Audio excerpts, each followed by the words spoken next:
E aí, pessoal, tudo bom com vocês? Espero que estejam bem. Eu tô bem também. Hoje estou sem o auxílio aí do Tomás para dar o pitaco dele, para conversar com a gente. Mas eu acredito que o vídeo vai ser bom, sempre em tom de conversa, informalidade, né, para que vocês consigam assimilar o máximo possível. Espero que vocês possam deixar um like, compartilhar o vídeo também e compartilhar as ideias aqui levantadas no canal. E que vocês gostem também do tema que eu escolhi hoje, tá certo? Vocês já devem ter visto aí no título do vídeo, né? O tema do vídeo hoje vai ser a obra do Noam Chomsky, acredito que é assim que se fala, que é um intelectual, é um pensador estadunidense, né? E que se ateve, se dedicou muitos anos da sua vida ao estudo do neoliberalismo, né? E hoje a gente vai trazer uma obra dele que eu estou estudando muito, né, para construir meu trabalho sobre o neoliberalismo, que é o livro O Lucro ou as Pessoas, né, de Noam Chomsky, que é um livro que vem abrindo diversas reflexões na minha cabeça e que vem agregando muito para a perspectiva que eu tenho do Brasil, tá certo? E hoje eu gostaria de trazer alguns fatos, alguns ensinamentos que eu consegui aprender desse livro, dessa obra do Chomsky, tá certo? E também deixar aí de indicação para vocês, caso vocês consigam ler, caso vocês consigam ter o acesso à obra, inclusive ela tem no Google, eu acho, em PDF, para quem quiser se ater, tá certo? Que é uma obra que é incrível a densidade teórica que ela tem e o quanto ela consegue coordenar esse desenho do neoliberalismo, tá certo, pessoal? Então eu deixo de indicação aí, recomendo para vocês, quem puder tirar um tempo para ler essa obra, acredito que é de importância tremenda, até porque ele encara bem essa problemática da nossa economia liberal, que é entre o lucro e entre as pessoas, né? Algo que ficou também bem evidente aí na pandemia vivida, né? Aqui nas nossas sociedades ocidentais, algo que nas sociedades orientais não foi tão sentido. Eu posso trazer para vocês, por exemplo, o dado de mortos pela Covid na China, que foi algo em torno de 4.700, 4.800 pessoas, né? Mostrando o quanto eles conseguiram controlar bem e suportar essa crise, tá certo? Mesmo eles, um país que tem uma densidade populacional muito maior do que a vasta maioria das sociedades ocidentais, controlaram isso muito melhor e conseguiram elencar bem de colocar a vida humana acima do lucro empresarial, né? Algo que a gente vem vendo muita controvérsia, né? muita discordância aqui na nossa sociedade ocidental, tá certo? Inclusive, logo nos primeiros parágrafos, acho que na novidade do neoliberalismo, acho que é nesse parágrafo, ele traz umas análises de um historiador da CIA, né? Um historiador oficial da CIA e um diplomata, que é o Gerald Haynes, Haynes com H, Gerald Haynes, se eu não me engano, se não me falha a memória, que é um historiador da CIA, que ele traz revelações bem importantes para nós que estamos estudando o Brasil e que gostaríamos de ter uma perspectiva bem verdadeira sobre o nosso país, né? Porque esse historiador da CIA, por exemplo, ele traz que desde 1945, no pós-guerra, tem uma reunião, se eu não me engano, em fevereiro, uma reunião em 1945, em fevereiro, que é uma reunião para decidir qual vai ser o papel social, qual vai ser a função de cada país na nova economia política mundial, tá certo? Então, para nós que temos essa perspectiva do Brasil e em compreender o contexto brasileiro, eu gostaria de trazer para vocês qual que foi o papel desenhado para o Brasil, qual que foi a perspectiva que os americanos, os gringos, criaram para nós, tá certo? E como isso fere demais a nossa soberania nacional e a nossa soberania, o nosso entendimento como país, tá bem? Então, 1945, aí, em fevereiro, tem essa reunião, tá certo? Que Para quem não sabe também, os Estados Unidos, após ganharem, né, junto com os aliados, derrotarem as potências do eixo, né, que eram o Japão, a Alemanha e a Itália, depois que eles saíram vencedores dessa guerra, né, os aliados, os americanos surgiram como a maior potência mundial. Eles já eram por um tempo, né, mas eles surgiram com uma riqueza tão grande, tão formidável, globalmente falando, que não existia precedente histórico para isso, para tanto poder global, tá certo? Tanto que, na maioria dos gráficos e estatísticas que se tem hoje, é meio claro que os Estados Unidos, ao sair da Segunda Grande Guerra Mundial, eles detinham em média aí 50, 55% da riqueza total do mundo, tá bem? Então aí nessa reunião, como eles detinham tanto poder, tanto economicamente, militarmente falando, eles tinham tanto poder que eles entenderam, bom, agora está na hora da gente desenhar qual vai ser a economia política internacional, porque a gente vai ter que direcionar, a gente vai ter que dirigir esse processo, tá certo? E não quero dizer que eles estavam errados nesse sentido, né? Até porque eu também acredito que após a Segunda Grande Guerra Mundial era necessário criar uma política internacional e arranjos institucionais que sejam internacionais e que pensem o mundo de forma internacional, né? Mas é engraçado o papel que foi tomado para cada país no mundo, né? Por exemplo, a África ia ser explorada, ia ser desenvolvida em benefício e da reconstrução dos países europeus que sofreram com a Segunda Grande Guerra, né? O Brasil, por exemplo, nesse papel social, nessa função econômica que ele estava se inserindo, né, para os americanos, qual que foi o desenho para nós? O desenho trazido foi que o Brasil seria um laboratório, tá, para os usos modernos de métodos científicos relacionados ao capitalismo industrial intensivo.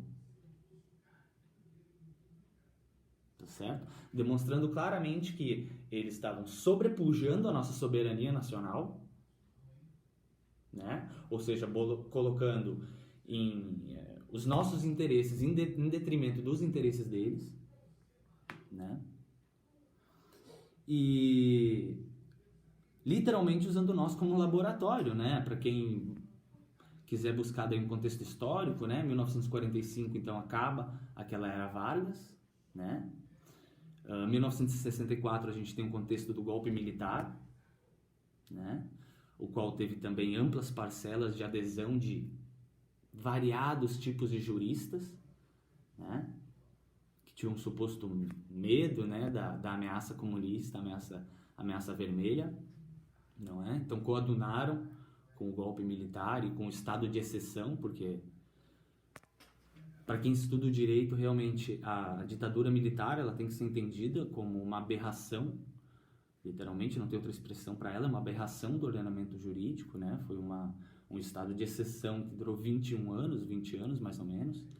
Então, é engraçado ver como certos juristas também se apegaram e seguiram essa linha, né? Que foi uma linha estruturada pelos americanos, né? Que inclusive tinha conselheiros americanos aqui nos Estados Unidos, elencando essas políticas, né?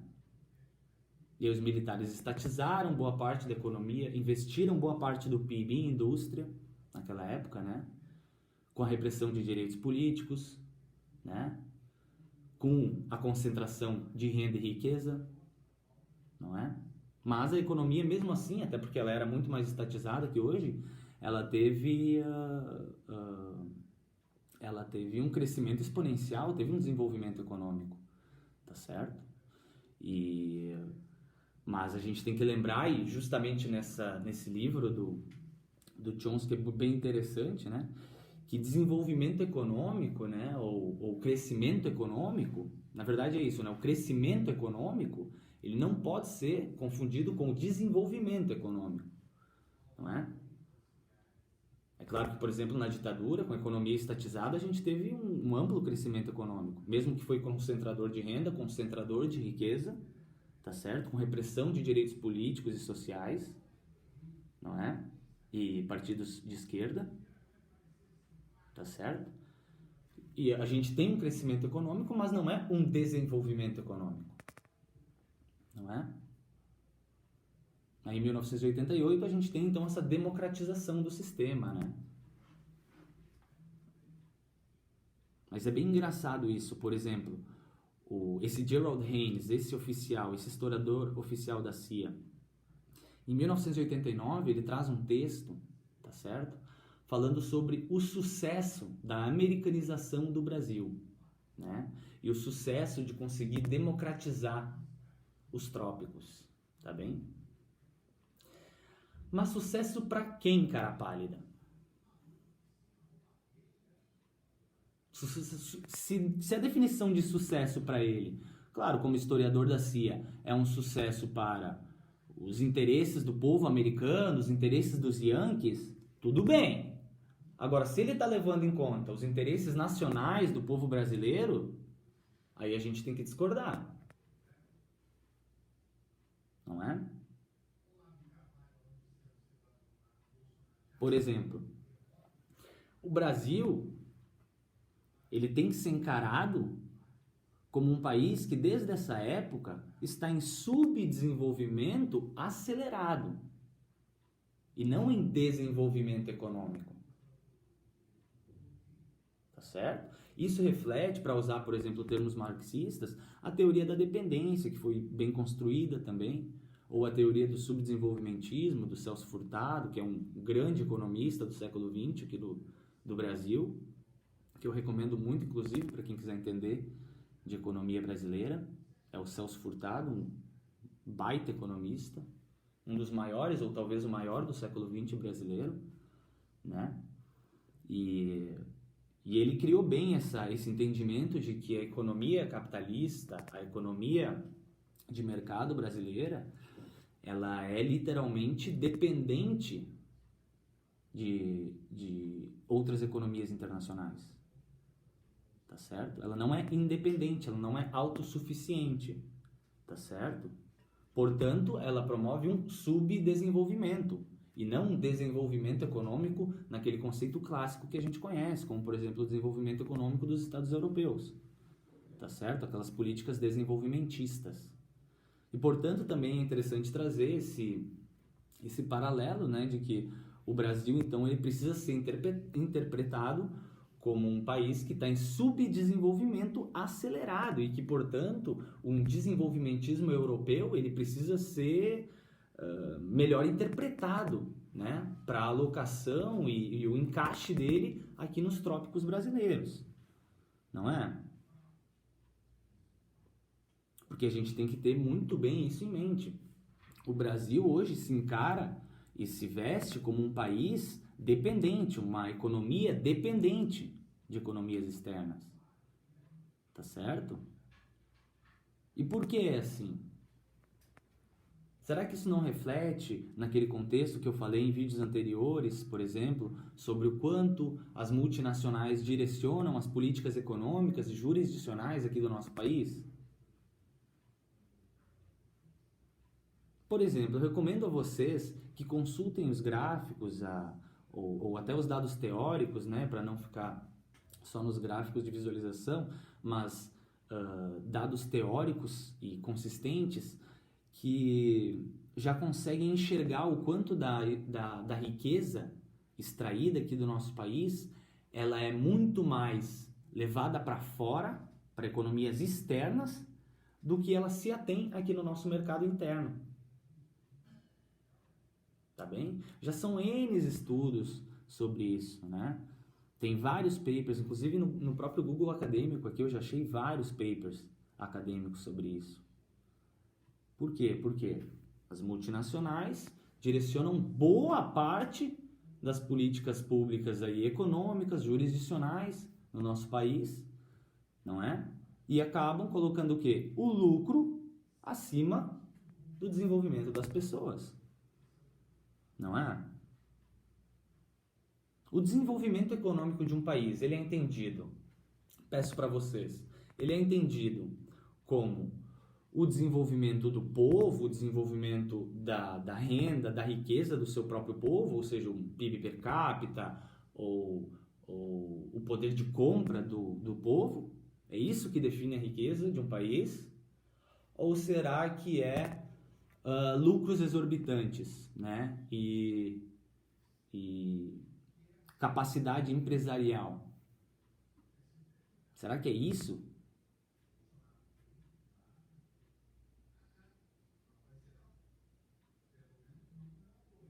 Olha, na minha cabeça, dando a minha opinião, o que reflete um país desenvolvido, tá certo? Economicamente falando, é um país que tem um amplo poder de compra, né? É um país que consiga garantir satisfatoriamente, por exemplo, o artigo 7º da Constituição Federal, né? O inciso 4º, que fala lá sobre as condições necessárias que o salário mínimo tem que garantir, não é? Por exemplo, os estados europeus, né? Esses sim podem ser considerados estados desenvolvimentistas.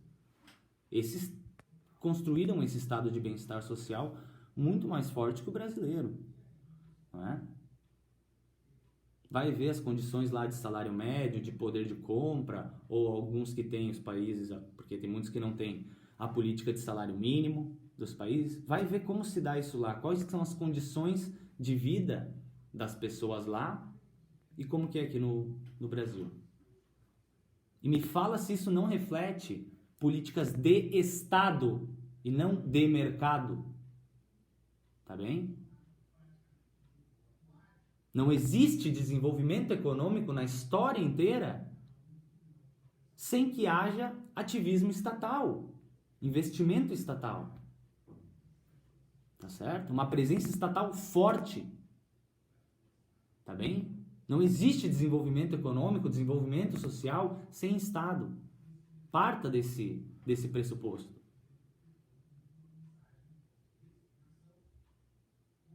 É isso que eu venho falando, por exemplo, aqui para vocês, quando eu uso os exemplos do leste asiático, da China.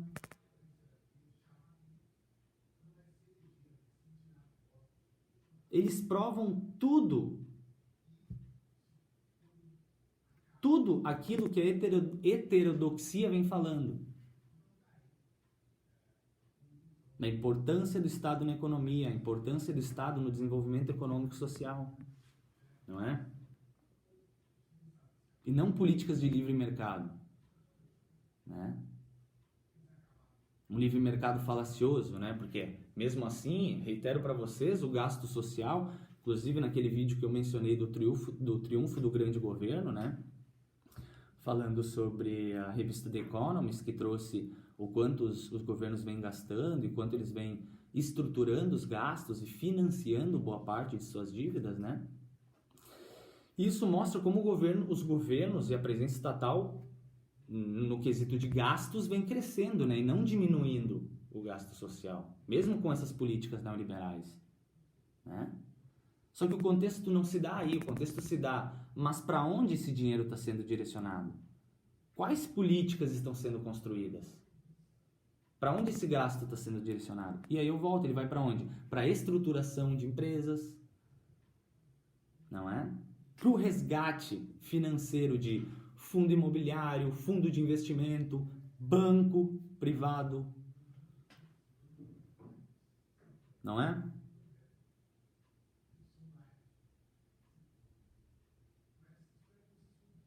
Crise financeira de 2008, por exemplo. Quanto se gastou para resgatar aqueles banqueiros?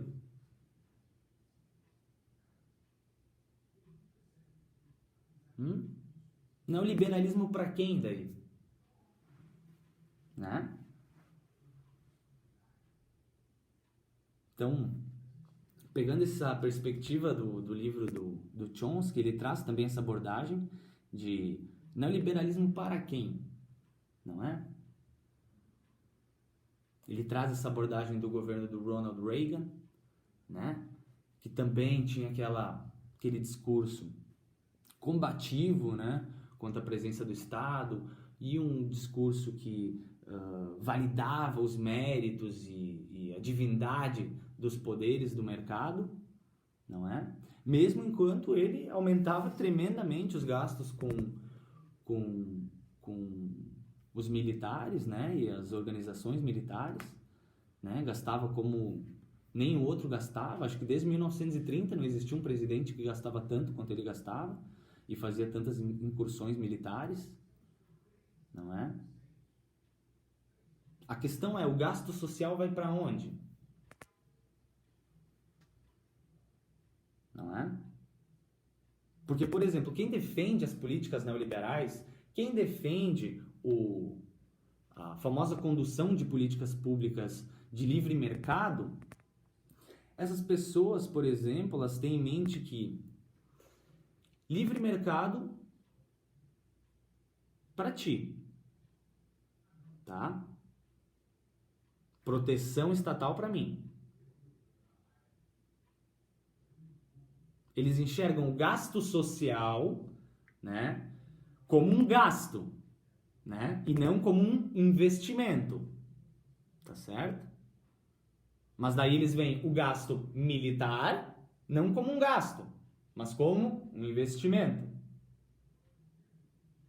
Tá bem? Então é uma forma bem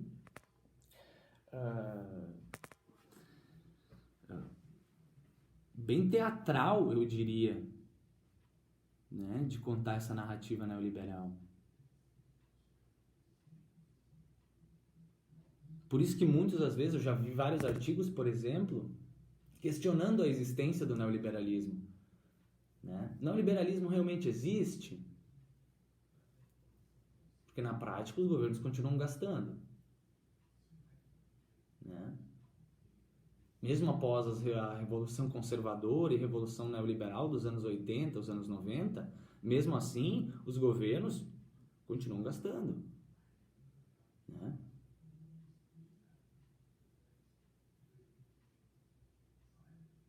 Então, como isso se explica, né? Livre mercado em que sentido? Em que realidade?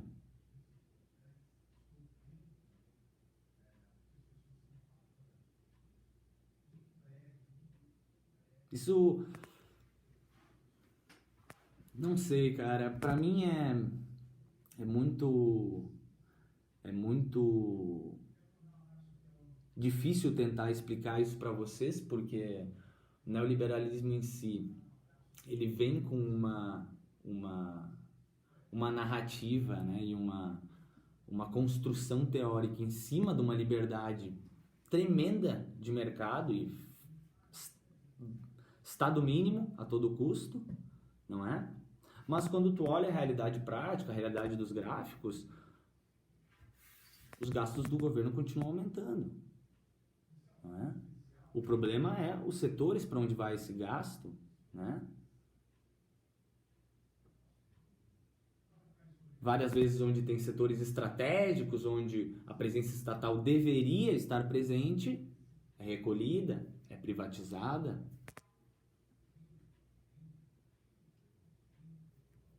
Então eu acredito que é bem nessa perspectiva, né? Que no Brasil a gente está trazendo muito disso.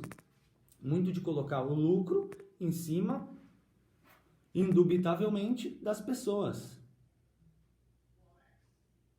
A gente viu isso claramente nessa pandemia. Claramente. As pessoas são vistas como custo. Tudo não passa de um orçamento. Tá certo? E as pessoas são o custo.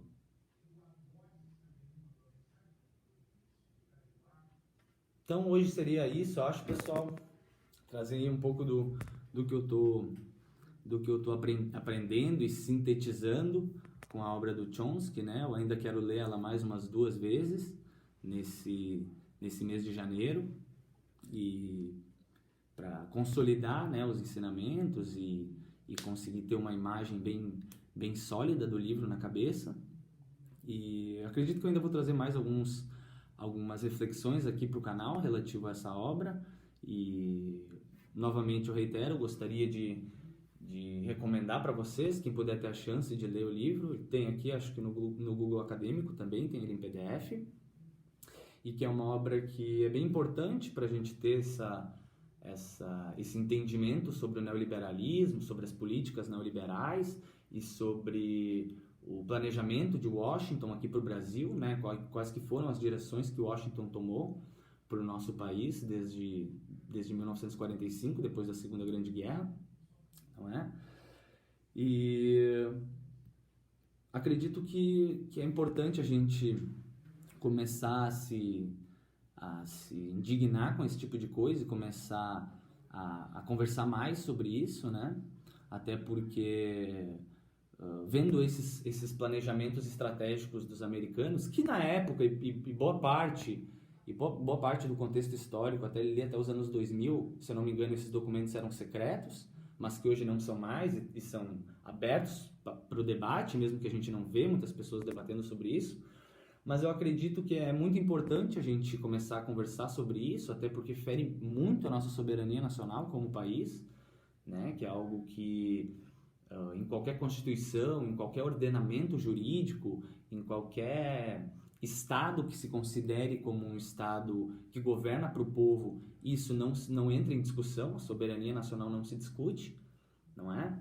E acaba sendo muito grave a gente ver esse tipo de costura política, né?